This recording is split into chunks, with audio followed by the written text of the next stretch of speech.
In early 1914, a spiritualist cinematographer from the Supernormal Picture Society of London joined the Royal Expedition to the Antarctic. His name was James Maker. He was also known as Hivemaker. James Hivemaker hoped to photograph evidence of life after death. The spring of 1915 found James Hivemaker in France, where gas warfare had begun at the Battle of Ypres. Hivemaker photographed the Allied reaction to the new threat.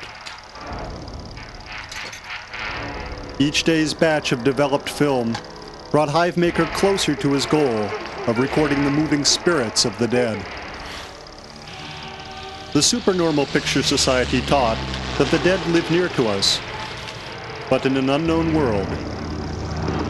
This world could be made visible to us by the cinematographer who could see through the haze of our world to the darkness beyond.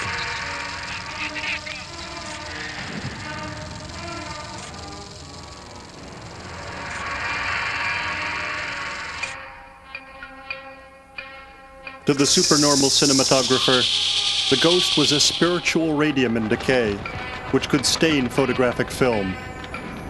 It lived in the land of the dead. Hivemaker wrote that he imagined this to be a place of dense vegetation, where the souls of the dead lived in the form of small floating lights. Hivemaker believed that someday these lights would swarm into our world to join the living.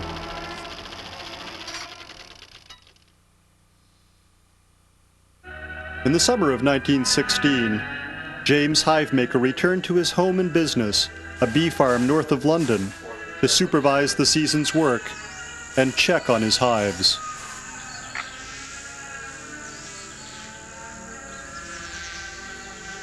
A telegram had warned Hivemaker of a new disease among the British black bees.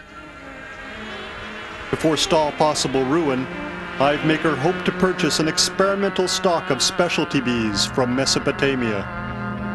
He had heard that these special bees were both plague-proof and abundant producers of an unusually clear honey. If the experiment was successful, he would replace his entire stock.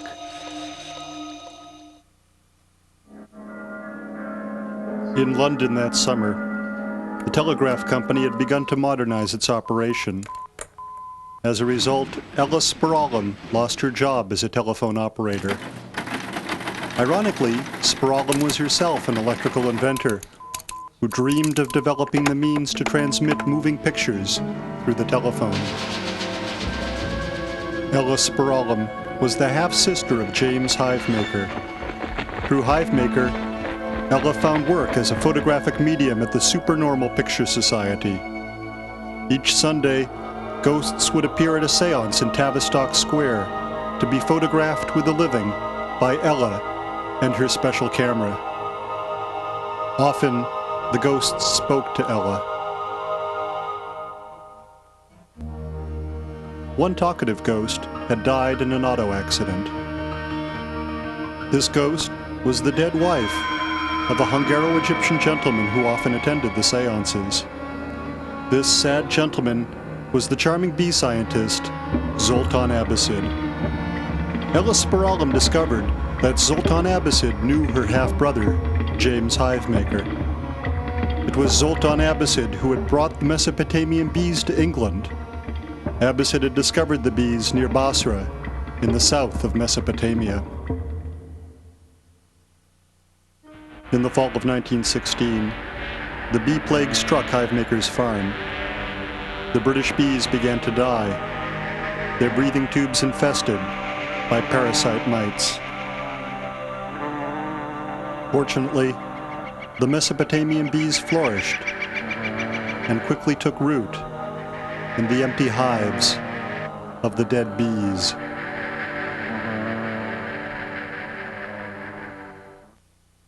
At that moment, a sudden love grew between Ella Spiralim and Zoltan Abasid. The two were married in the early winter. For their honeymoon, Zoltan Abbasid took his new wife to America to see the cowboys. They stopped in Alamogordo, New Mexico.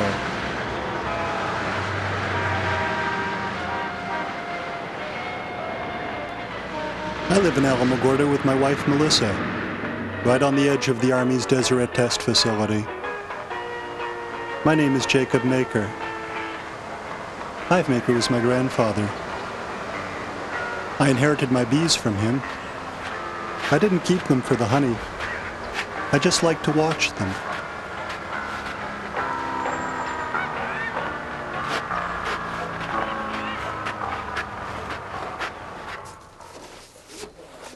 Melissa and I were related.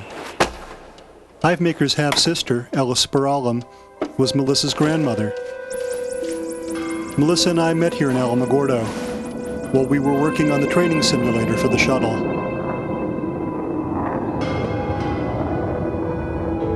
When the project was finished, we got married.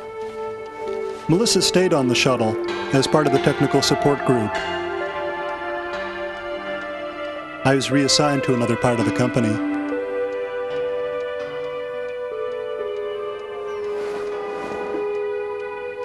We still went to work together,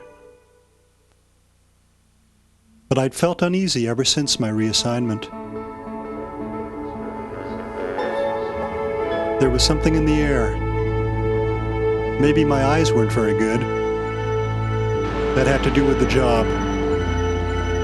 I spent a lot of time in front of the screen at Frisch Flight Simulation, right on the side of the mountain above town.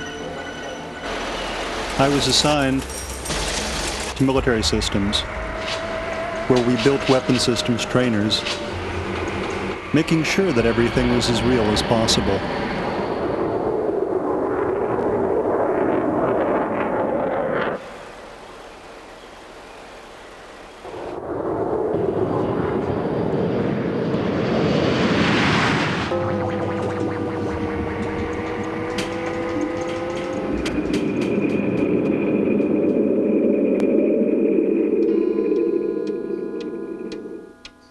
I didn't really understand what was going on until the first time it seemed to happen to me. One afternoon, when I went out to the backyard to open up my hives.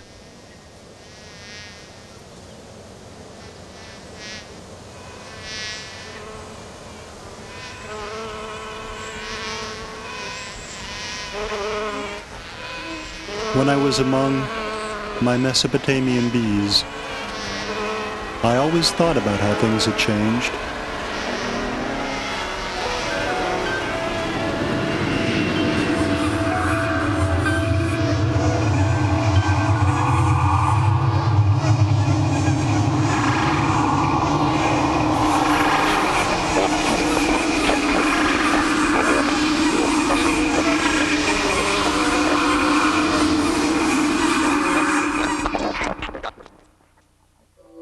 When my sight came back,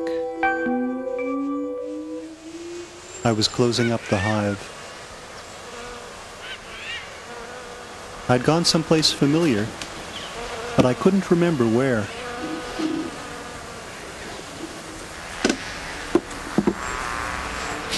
I must have spent several hours with the bees.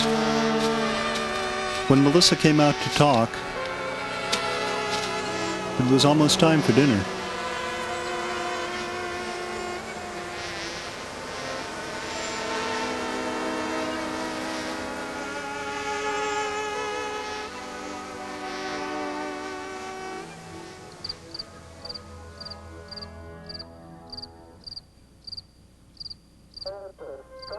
That evening, Melissa and I watched the shuttle on television.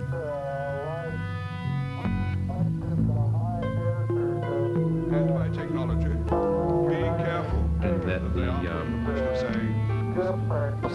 what was the response to this program? Because we know Are you getting a PV picture now, Houston? the Defense Department on the realignment plan. You're in our field of view now. We made love that night for the last time.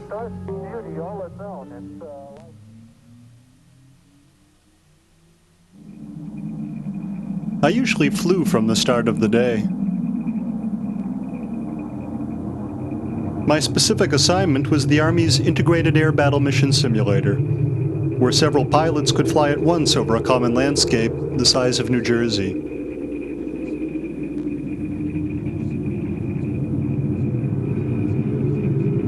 I was a programmer, in charge of writing the code that controlled the simulation of target acquisition. It was up to me to make sure that the gun sight displays worked.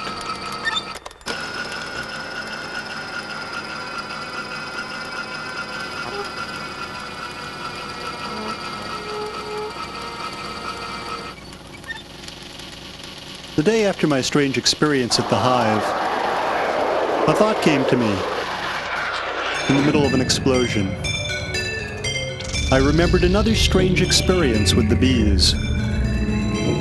Only the week before, I had gone out after dinner. As I opened the Hive, I knew that something was wrong. There were voices inside the Hive.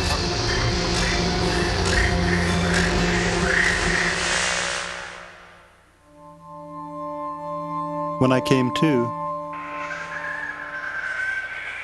I was watching the bees.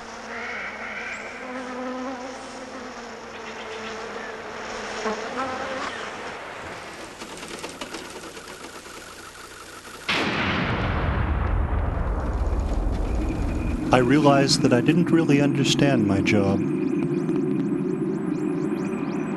There were things I had to do, but I didn't really know what they were.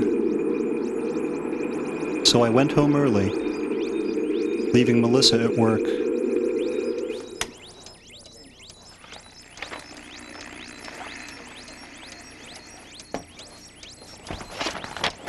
Well, I discovered Pluto about 4 o'clock in Mountain Standard Time on the 18th of February. Pluto seemed to be the most logical name. See, most of the names of the mythological deities have been given to the asteroids. There weren't very many good ones left. And of course, you may or may not realize that the fissionable element plutonium was named plutonium because we named the planet Pluto. I was drawn to the bees.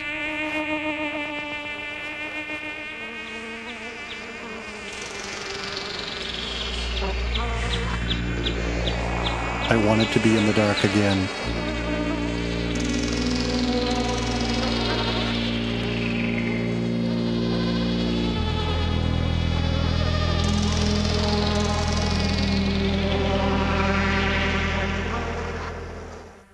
When the dark came, I was able to stay awake.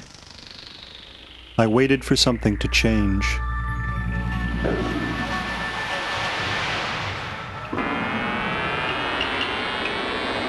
I began to travel.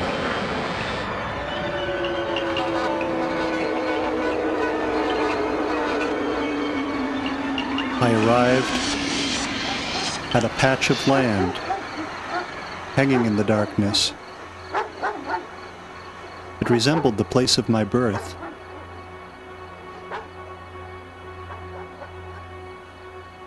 I was born on July 16th, 1945, in the house of my dead grandfather, a place known as the Garden of Eden, near Abilene, Kansas.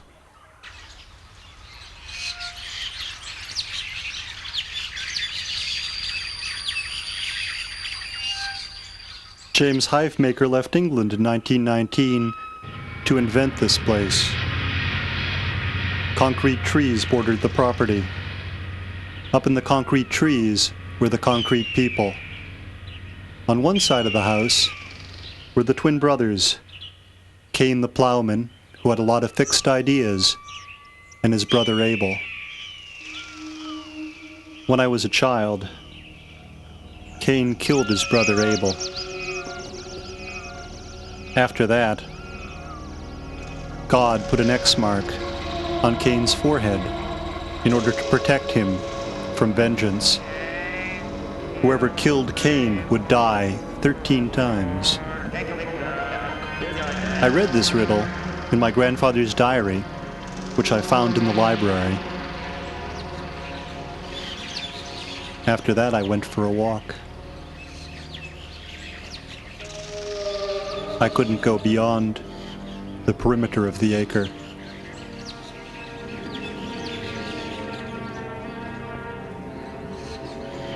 So I went indoors. I watched the people in the trees.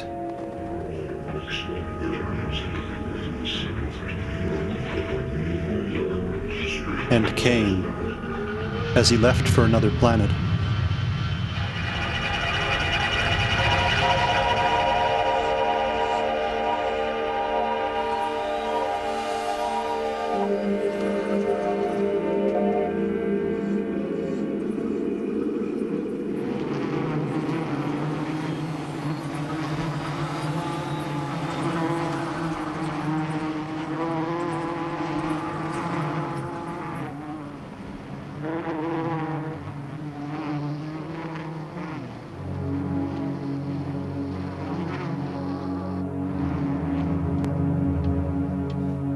I decided that I didn't want to understand what had happened. I went to bed just as the sun was setting. Melissa wasn't home yet.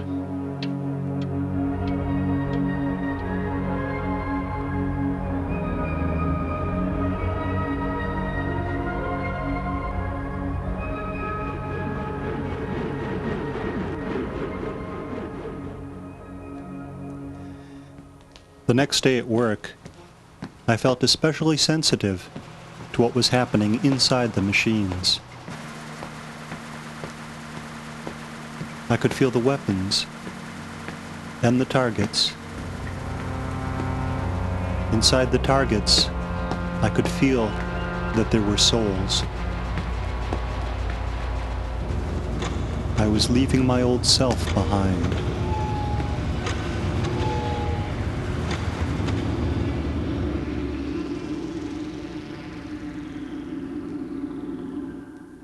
That afternoon, I could feel the darkness around me. I was on the edge of a journey.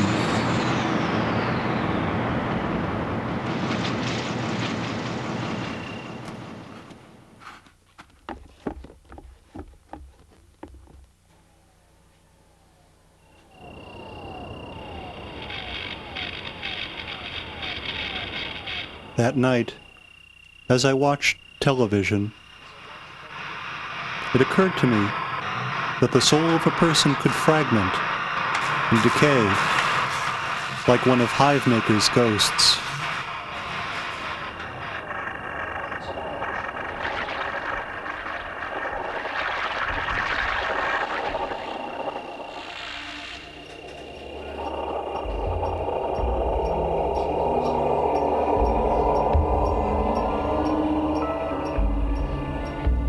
I was lost.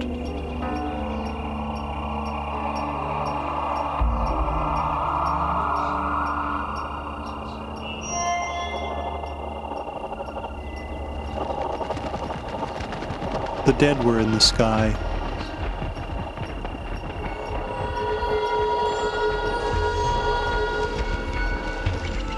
I was their target.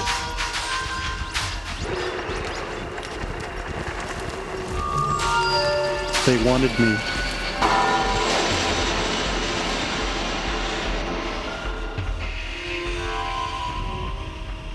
I knew that my suit would protect me.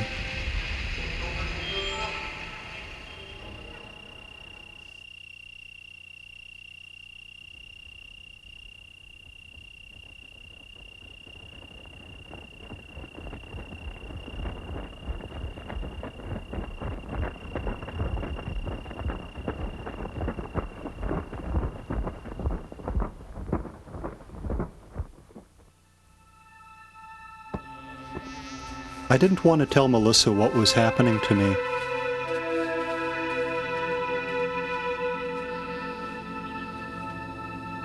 I was glad for the everyday routine now, but I knew that I would soon have to make some sort of decision.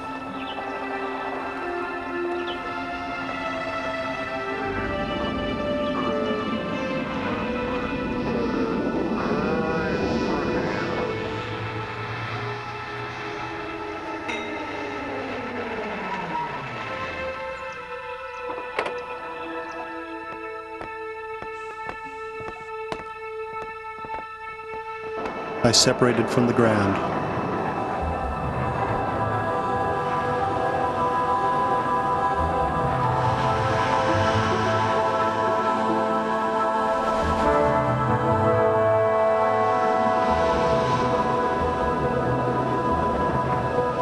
I was a weapon.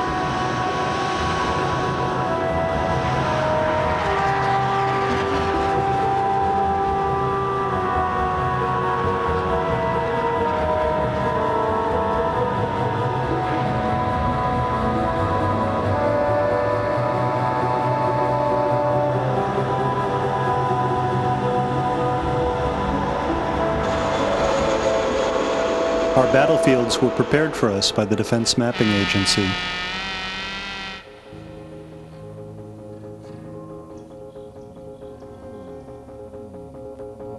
Every tape was a square of real landscape. I could feel those places. There were people there. To hit a simulated target was to secretly prepare murder against the real target.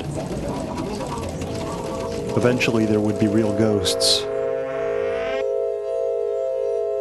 I had to decide now. I was on a mission. I turned off the radar and headed towards the moon.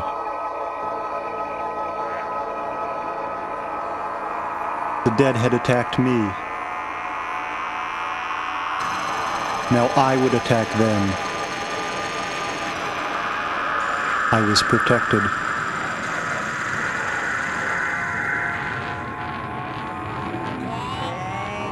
They wanted me dead, but I was going to kill them before they killed me.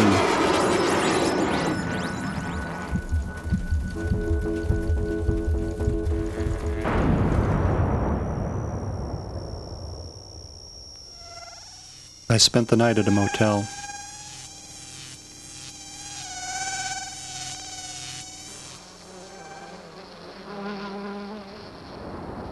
The next morning, I visited some friends at the National Solar Observatory up in the mountains. We watched the clouds on television. Then I went home.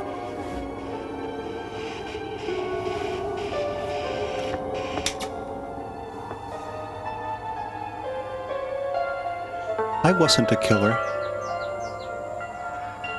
I was a beekeeper. There was only one way I could go. I wanted to use the bees to go back to the Garden of Eden.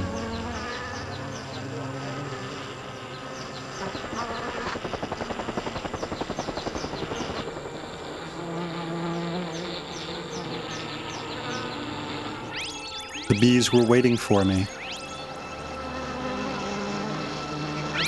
They pierced the side of my head.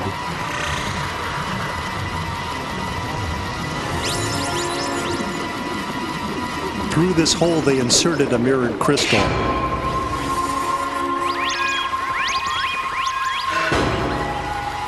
I had discovered television among the bees. Through the television, I could read my grandfather's diary at the Garden of Eden. Ellis Speralim and Zoltan Abbasid returned from New Mexico the next spring. Strangely, the Mesopotamian bees had multiplied over the winter. The hives were filled with their clear honey. James Hivemaker had never harvested so early as that year. The colonies were so crowded that every day there was a new swarming. Hivemaker followed lines of Mesopotamian bees away from the farm and found wild colonies in the trees and caves of the surrounding countryside.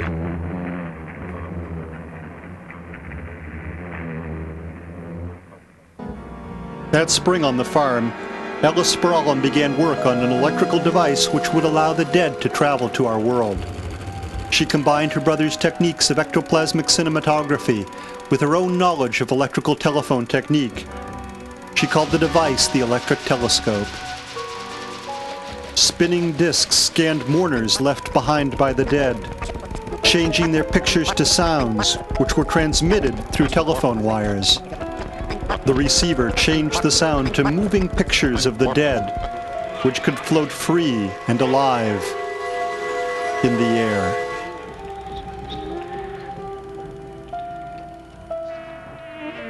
Amidst all this activity, the bee scientist Zoltan Abbasid conducted his own experiments on the Mesopotamian bees he had provided hive maker.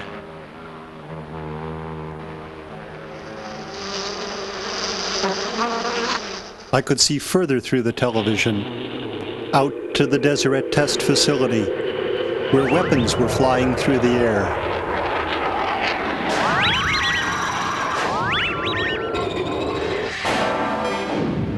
They were killing each other.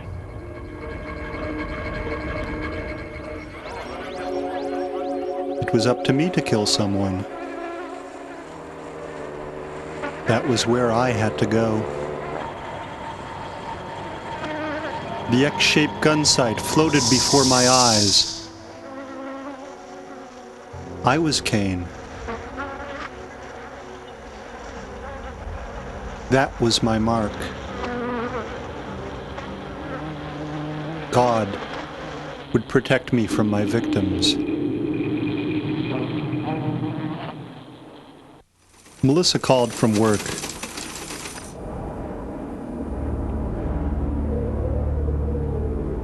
I told her that I was going out to the Deseret test facility to look at the Army's implementation of the Air Battle Mission Simulator. I had no idea how long I would be gone.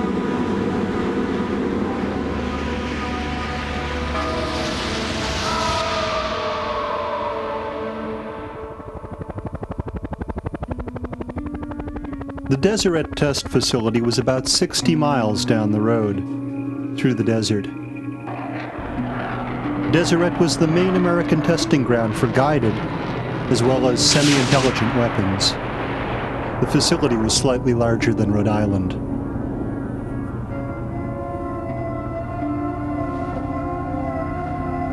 There was always haze around the main post area.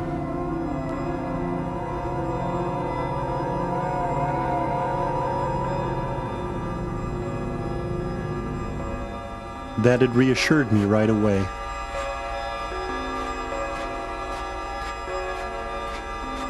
This was a better place for me.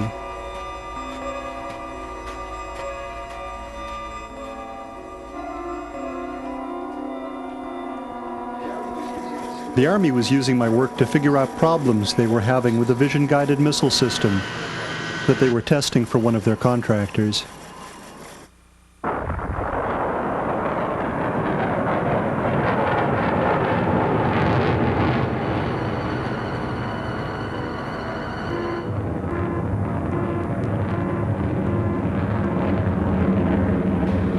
I found the work disturbing. I had the strong feeling that I should go out to the range. That I should be with the weapons.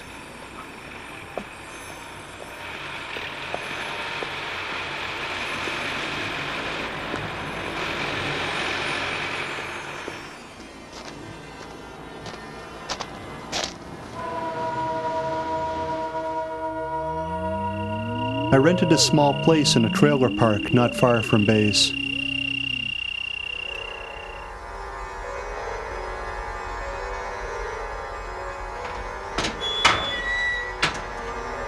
I started taking morning walks in the desert.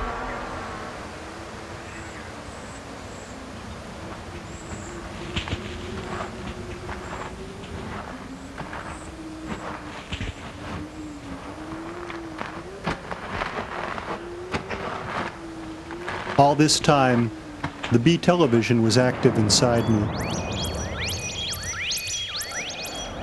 I received pictures from the bees. They showed me how weapons died every day.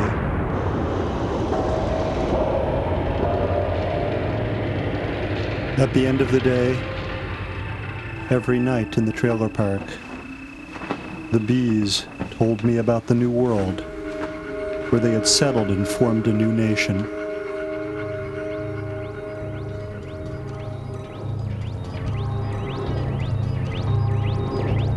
It was the land of the dead.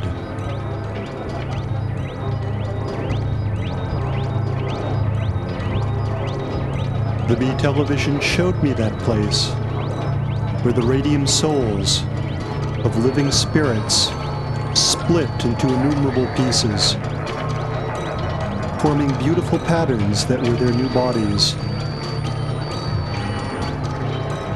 and at the same time a language. It was the language Cain had brought with him when he fled the Garden of Eden.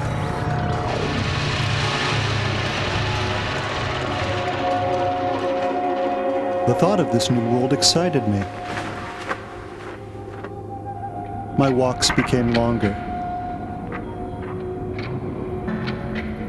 I often found myself 15 or 20 miles downrange, still full of energy.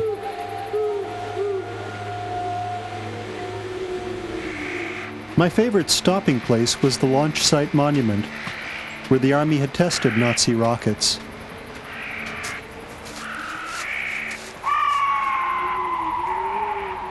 On the Bee television, I could see that this is where the moon and the earth were joined.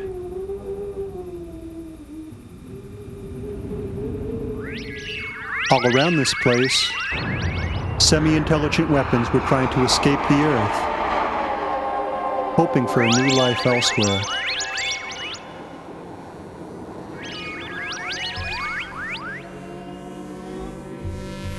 When I was away from the ground, the Bee television became even clearer. I could lose myself in the images and become a weapon myself, rising through the air.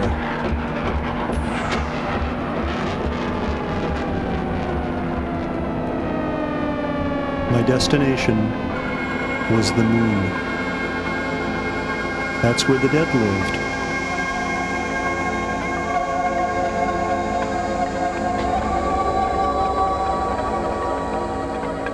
I always enjoyed visiting the moon.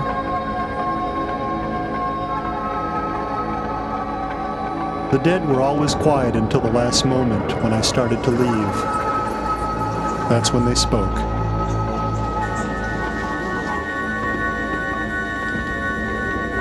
They spoke to me as bees. They showed me a line that I would have to follow through the darkness.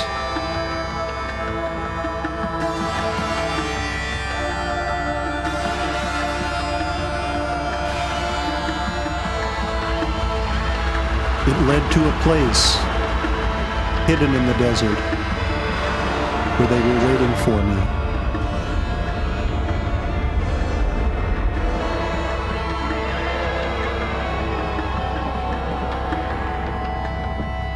I realized that I would have to follow this beeline out to the test range.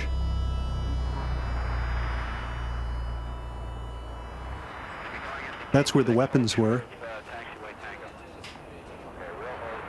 They were leaving around the clock.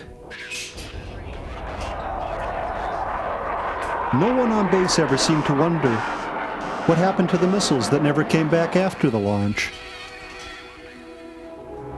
But I knew that they had become flying saucers, and that I could join them if I wanted, and become one of them.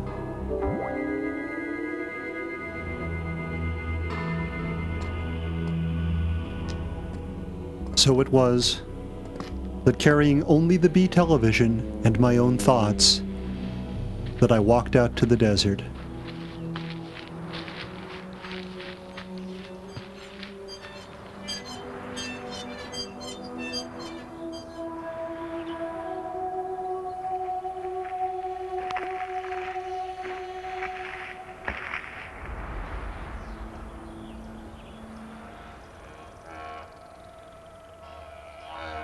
As I walked, The BTV showed me the sites of past or future explosions.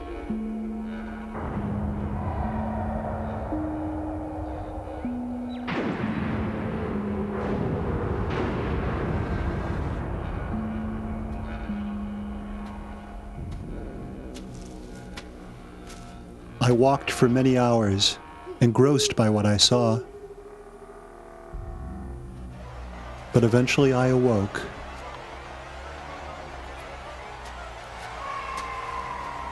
I was afraid.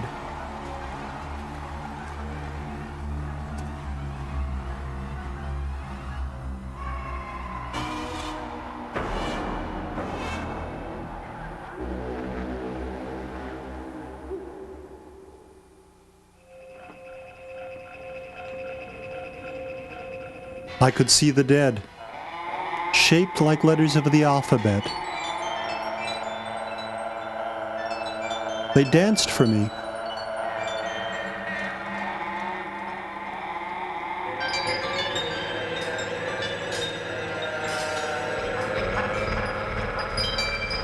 The BTV appeared among them.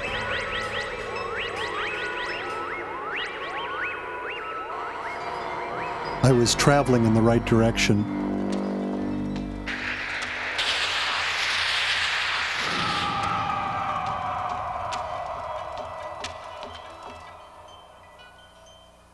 I woke on my feet, heading north.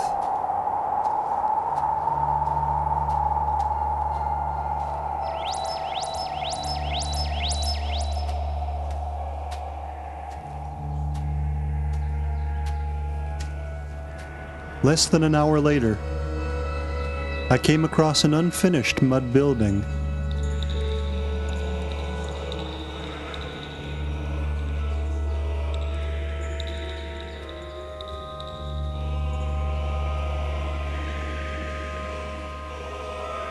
It was a library in progress for the Russian Orthodox monks of St. Anthony.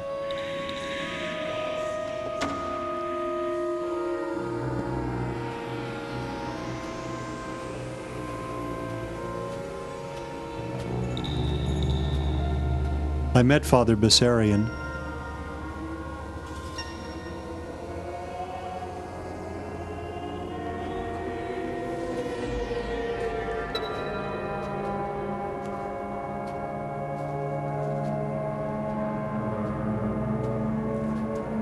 He told me that there were demons in the desert.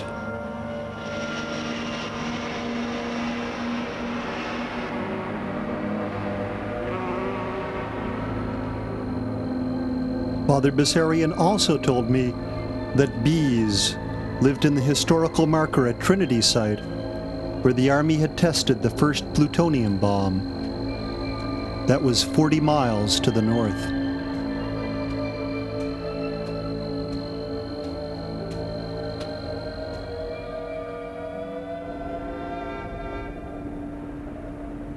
The next morning found me at White Sands, a great stretch of pulverized gypsum, the main ingredient in wallboard.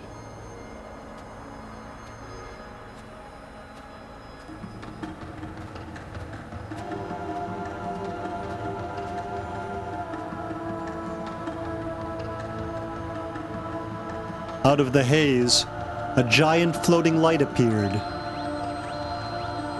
Its body was a poem written in the language of Cain.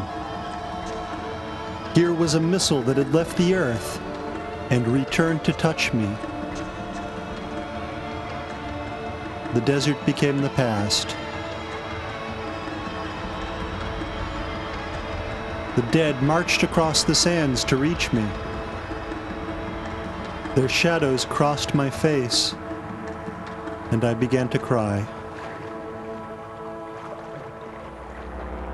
The sky opened. I could see the darkness.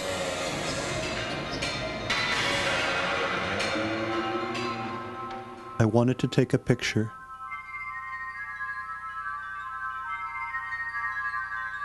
But all I could do was dance. That's when the bees arrived. riding on broken fragments of time.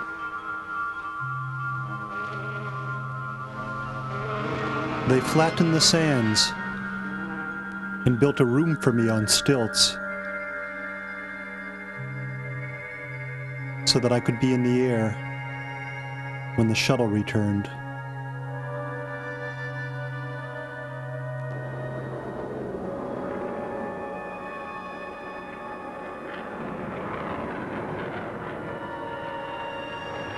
But I never saw it land. I flew directly to the Garden of Eden, where there was a message waiting for me in my grandfather's diary. It was written by the dead.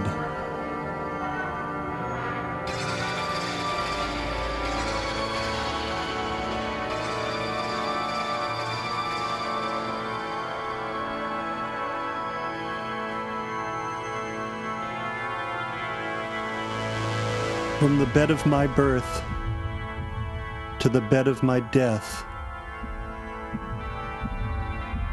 and beyond, I would have to travel with the bees to find the person that I was meant to kill on a planet inside the earth. The Mesopotamian bees of my grandfather were waiting for me on this planet. They would show me my victim at the moment of the kill.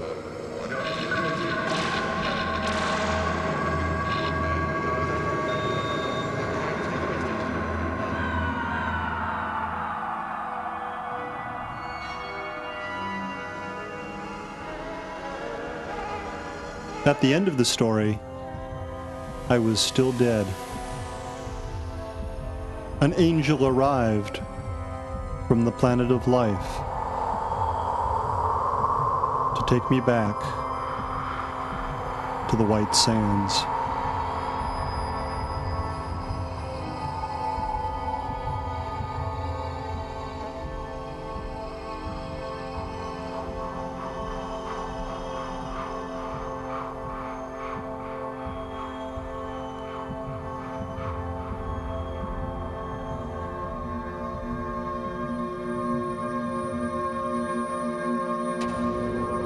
The next day, I arrived at Trinity Site, about 20 miles past White Sands. There were camera bunkers still standing from the famous test.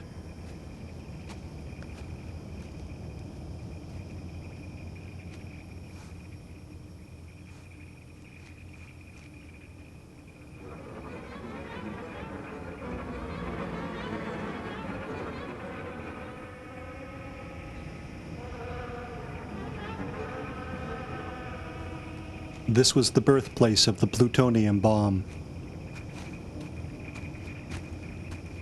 The marker was my goal.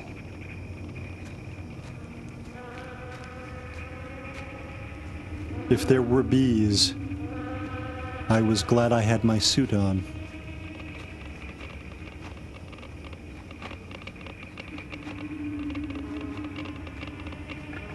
On the BTV,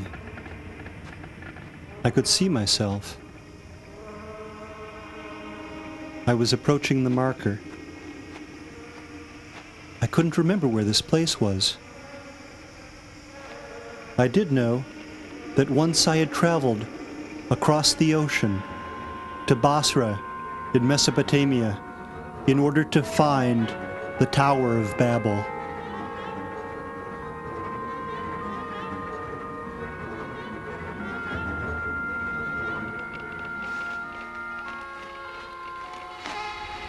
I knew that I was from Alamogordo.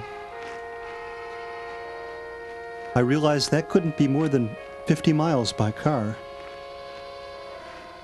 But I didn't know how I could ever get back.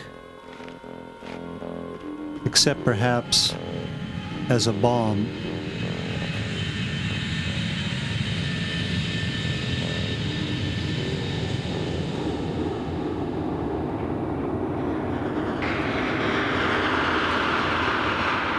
I couldn't allow that to happen. I had to call Melissa and warn her. I dialed O for the operator, but got ground zero instead.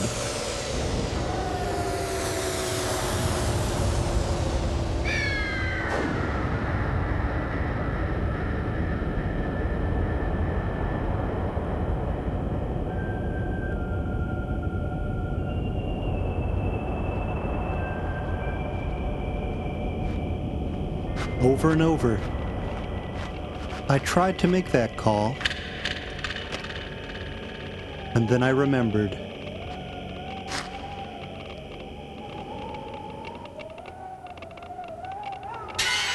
The BTV showed me that I was at Trinity site.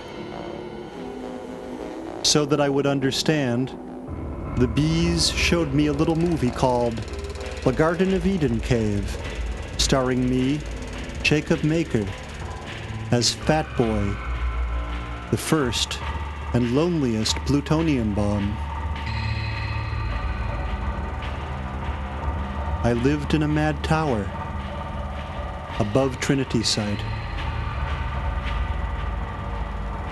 The day of my death, the other dead came to visit me.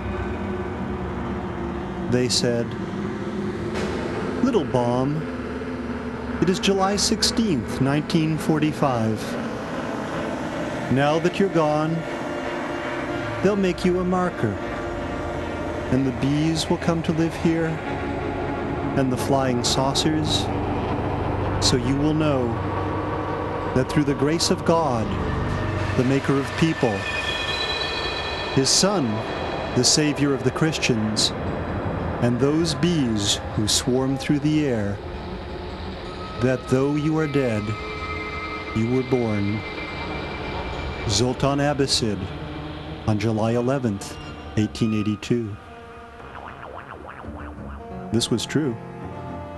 In my youth, I studied Volapük, rival of Esperanto, the artificial language of international peace, and reconstructed the language of Cain spoken at the Tower of Babel.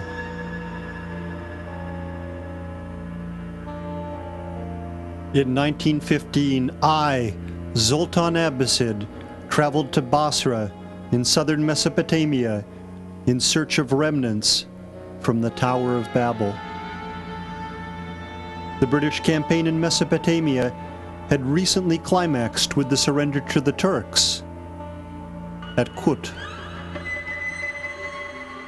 I traveled by aeroplane and boat against the retreat to arrive at the famous tomb of Ezra, gatekeeper at the Garden of Eden.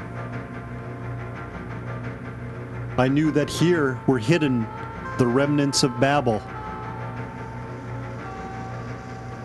I found native bees in British hives.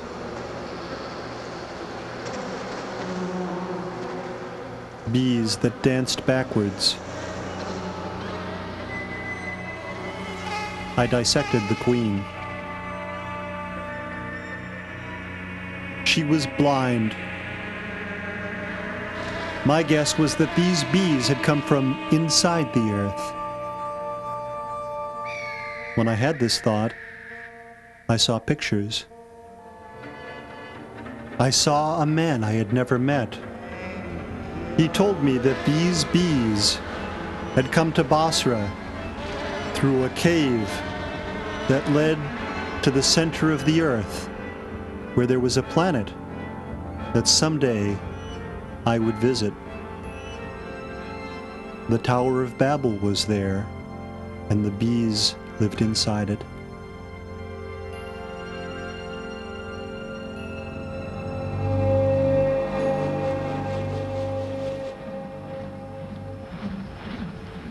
When the movie was over, I realized that the world was surrounded by darkness. That's because there was a cave the size of Midtown Manhattan, hidden beneath the New Mexican desert.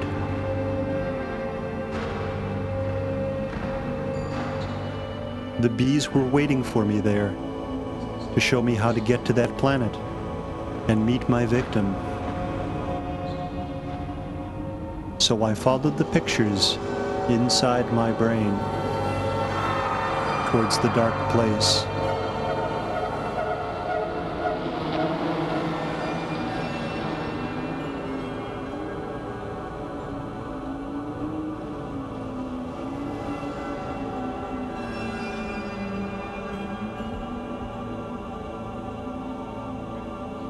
Beyond the desert, in the mountains, I found the Garden of Eden cave.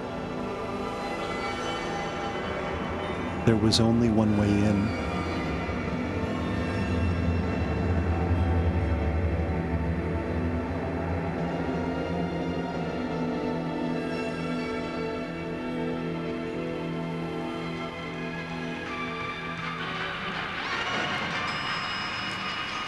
I had reached the land of the dead.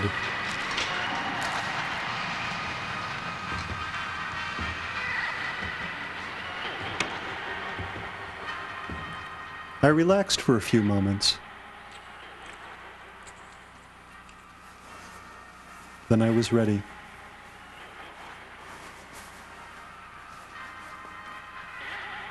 I knew which way to go. Into the darkness.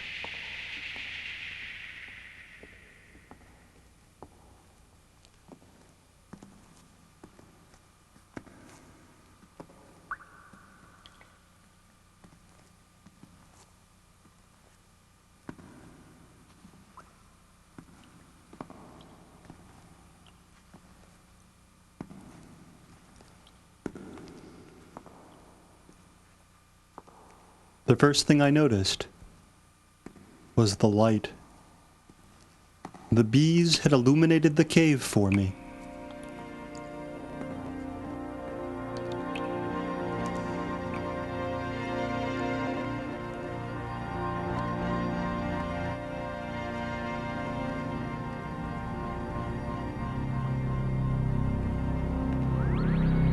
The bees appeared on the TV, speaking the language of Cain.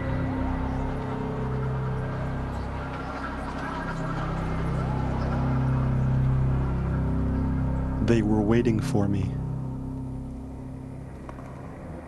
They weren't directly visible to sight, but I knew they were there. The intricate stonework was their honeycomb.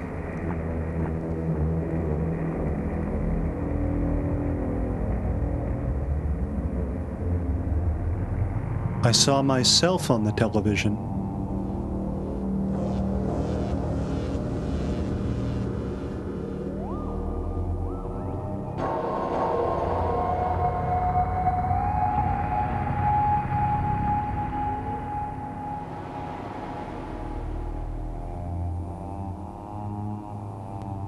Then I saw the bees directly for the first time.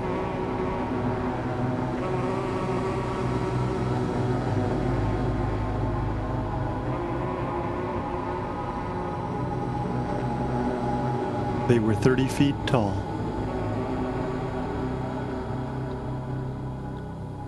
They sang for me.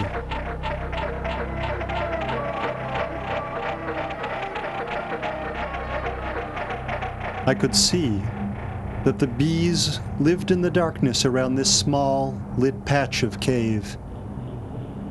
Our world was puny and finite in comparison with theirs. I understood them as little as the bees understand the beekeeper.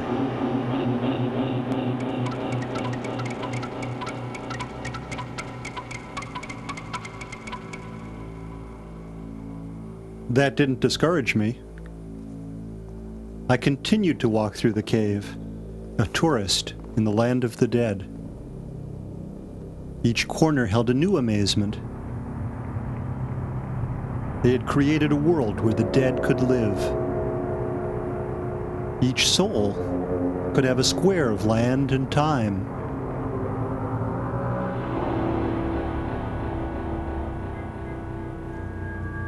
Both qualities were fluid, the products of powerful thought machines that worked behind the scenes here. powered by the raw energy that the bees emitted.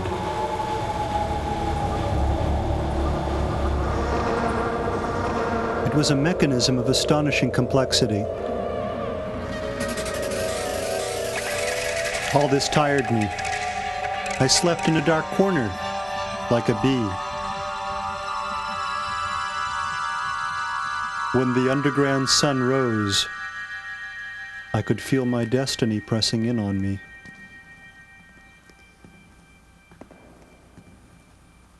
It was time for me to find out who I was going to kill.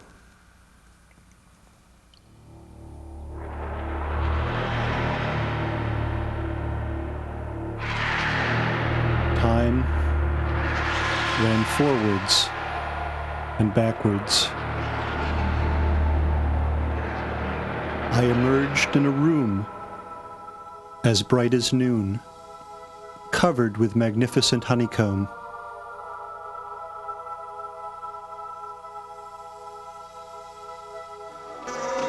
Hidden behind those walls, the bees were hard at work, sculpting enormous wax figurines, feminine forms in which they intended to enter our world. They promised me one of these bodies after my death.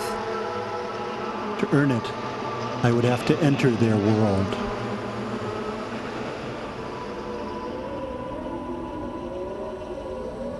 I drove through a tunnel and arrived at a city.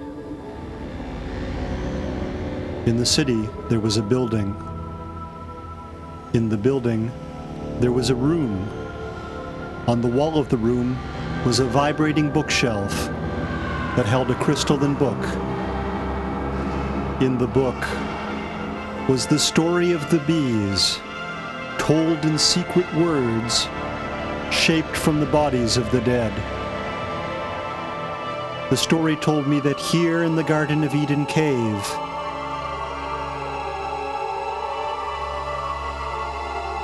vengeance was being planned for the dead.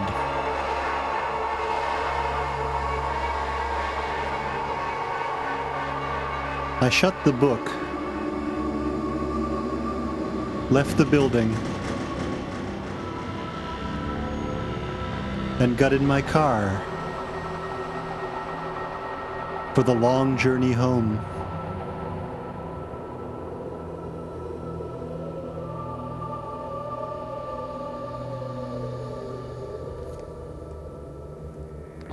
I knew I wouldn't be alone for long. Once I had traveled into the darkness, I was sure to be followed back.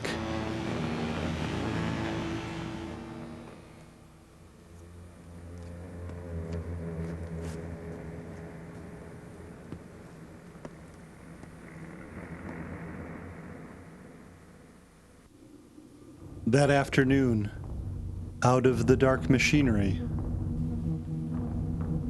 one of the dead of the future arrived.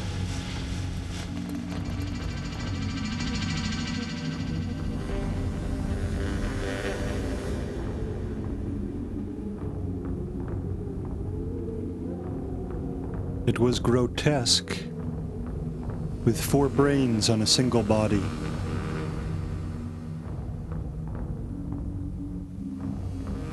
I felt that I recognized it.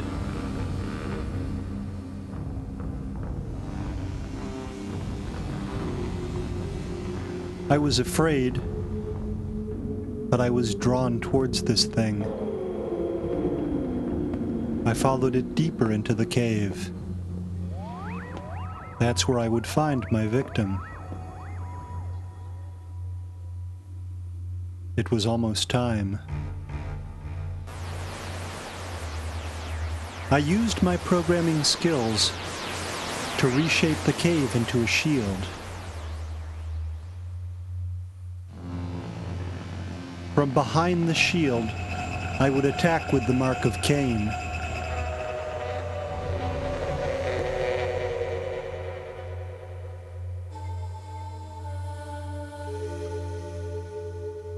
My reverie was disturbed by the sound of a telephone ringing in the cave.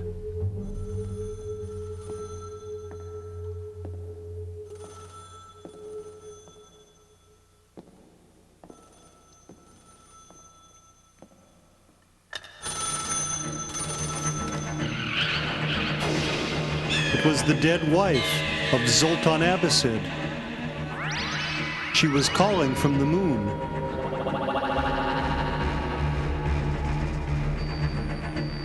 In the language of Cain, she told me that a murder had been committed in the past.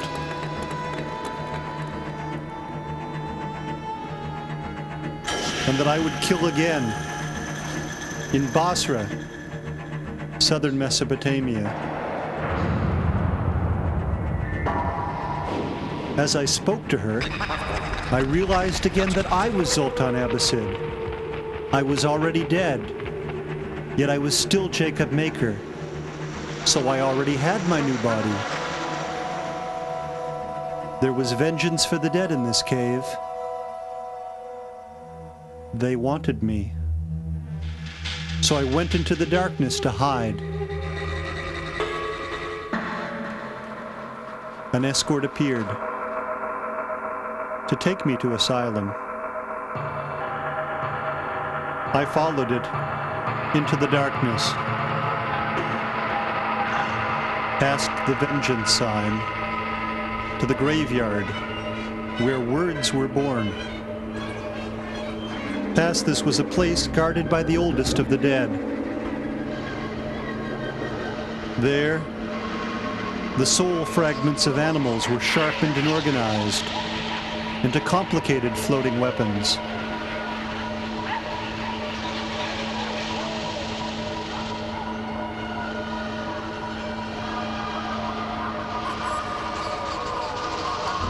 Beyond was safety.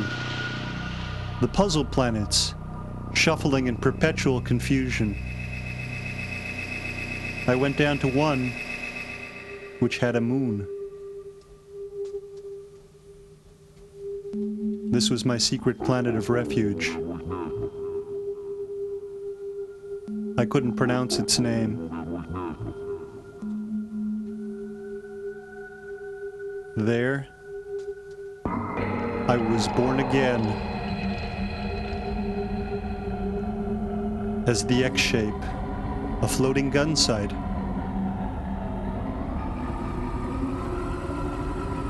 It was time to return. I plunged into the center of a planet and traveled towards the place where my old self was standing.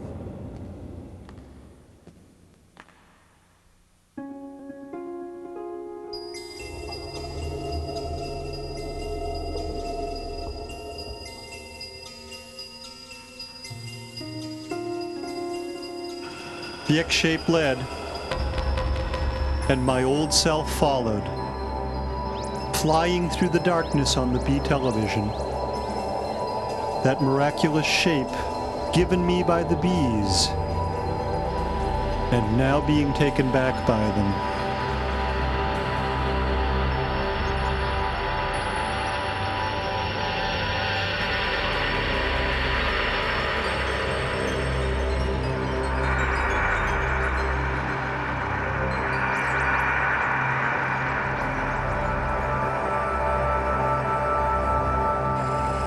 Our destination was one of the infinite planets of the future dead. This one was still geologically active. On it, cities were forming. Each city birth was preceded by the appearance of the Tower of Babel, a hive of words that articulated as streets and avenues.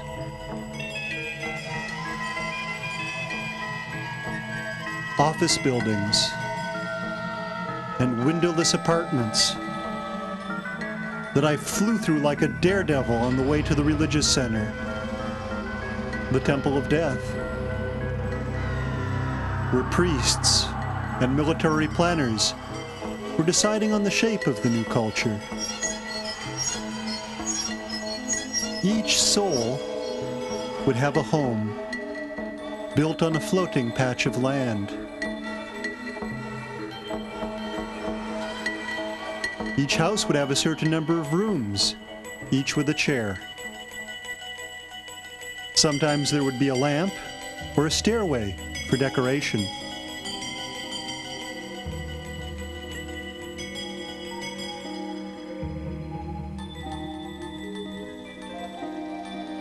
There would always be a basement, and in it would be the clock, the entertainment center, controlling both the television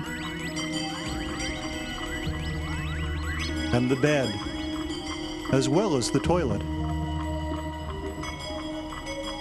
All of which suddenly reminded me that I was dead. I had fallen to the floor of the cave. My death was relaxing and beautiful. I certainly didn't want to waste very much time on it. I had other places to go.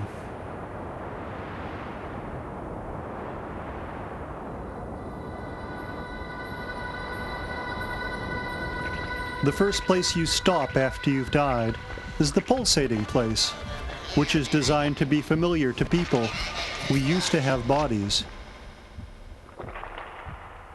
There, I was reshaped in preparation for transmission to my next body. I became a short poem in the language of Cain.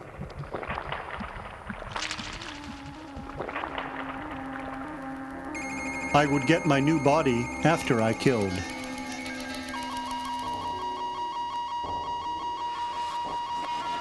When the actual transmission began, the X shape was there for me. There were new escorts also, sent from the Temple of Death to watch me. Together, we approached the final journey.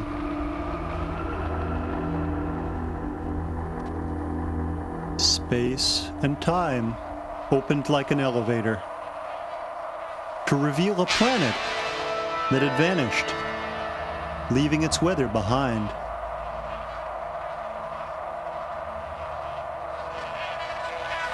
Here was the electric telescope, an astronomical instrument of planetary size.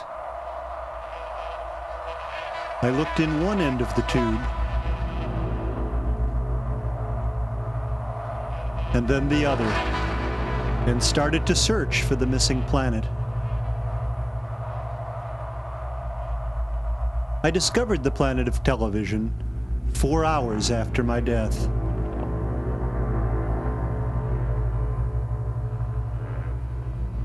I went down the other end of the tube. This brought me just outside the planet. Inside, the television was at work. I went closer to investigate this marvel. It was the closest I would ever get to the eye of God.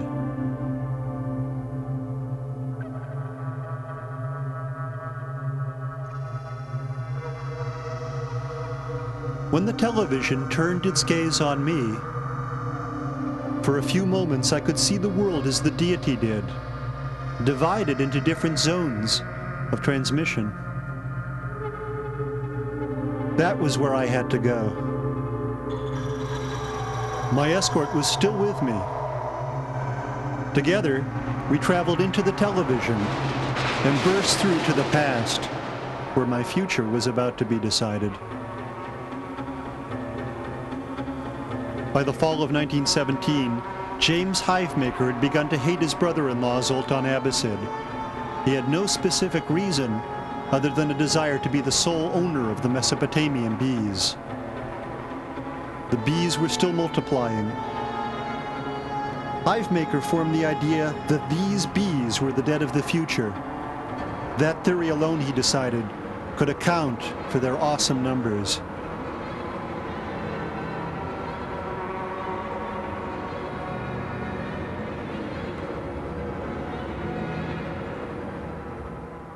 Ellis Bartolom's machine had not progressed. Technical limitations had prevented her from building a machine large enough to scan an entire mourner or receive a complete soul.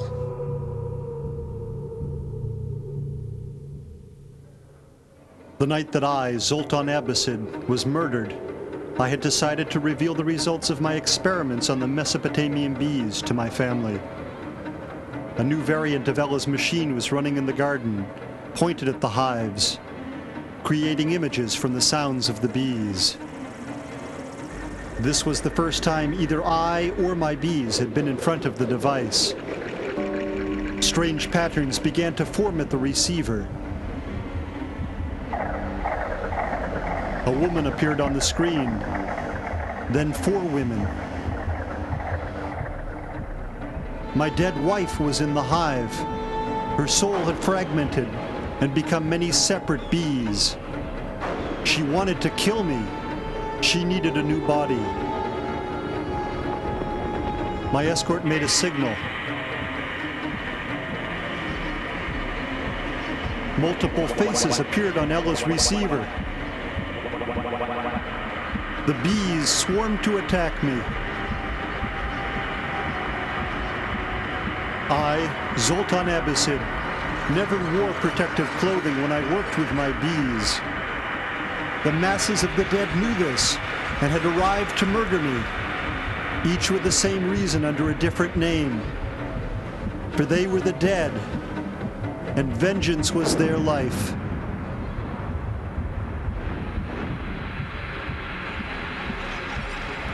I was stung again and again.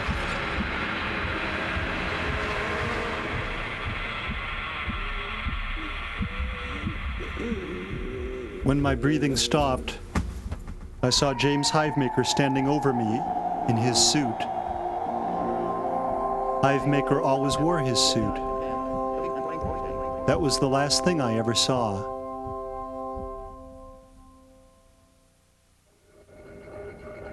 Now I was Cain. The X shape was my mark. Together, we traveled back through the planet of television, which was transmitting the dead to the future. Now I needed a new body, and to get it, we would have to kill. Those who had murdered Zoltan Abbasid would be my victims. Then I would be reborn. I had seen God in the planet of television and had faith that this was true. I became a shape of light, the poem that I was.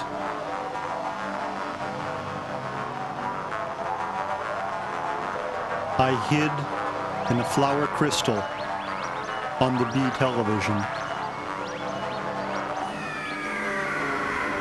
The X-shape followed the path that my enemies were fleeing along.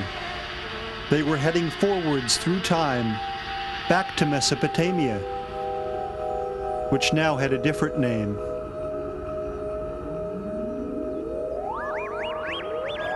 I followed my enemies through the bee television to emerge in the air above Basra, southern Iraq, in the year 1991. Now I was going to kill. That was my job.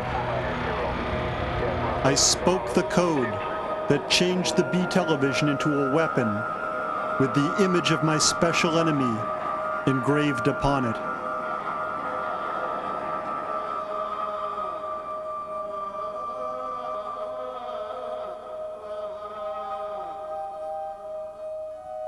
I spun this projectile towards the one who was waiting for me.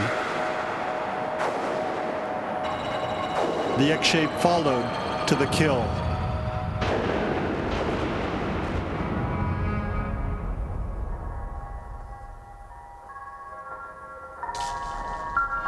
Back in the darkness, at the graveyard beyond the vengeance sign, many new souls were born. They danced on BTV. This was victory. I went back to the planet of the future dead to celebrate. When I entered the city, My former escorts greeted me.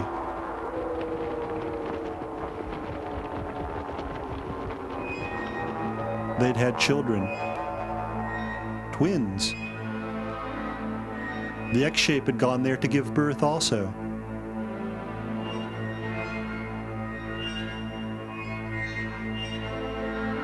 On the BTV, many new bodies were on display.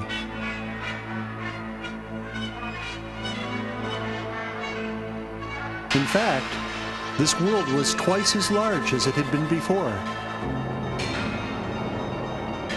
There was twice as much time,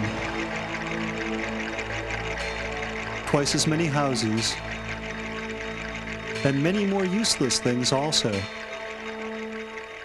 That was it. The end. For the last time, I entered the BTV.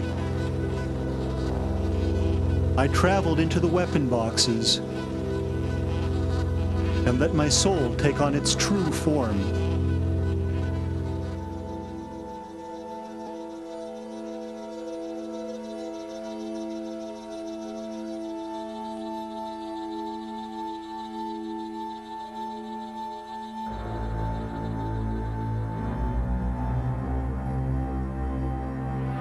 I am the X-shaped Siamese twins. With a little bit of thought, I can change my shape and have that body the bees promised me in the cave. We are Siamese twins at the beginning of the world. My family is here. We're all attached. That's me, Jacob Maker, and next to me is me, Zoltan Abbasid. We're on top. On the bottom are the two Iraqis we murdered in the tank. They're our brothers now. We can live anywhere on this planet that we want to, but there's no place like home. We're going back to the Garden of Eden. Or actually, where we went to live after we left the Garden of Eden.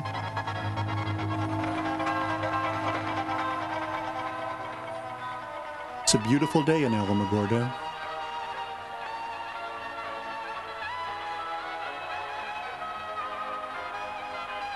I really enjoy my job. I'm a woman now. Actually, several women. Our names are Alel and Zilla Lamek. We're genetic researchers, specializing in the study of the shifting kernel patterns that can be recorded across generations of mutating corn.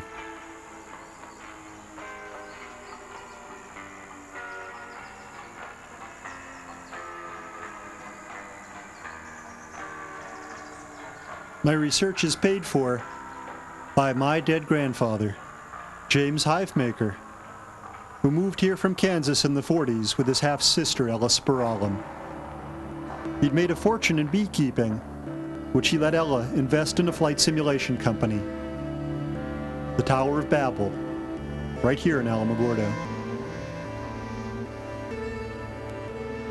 That's where my brothers work.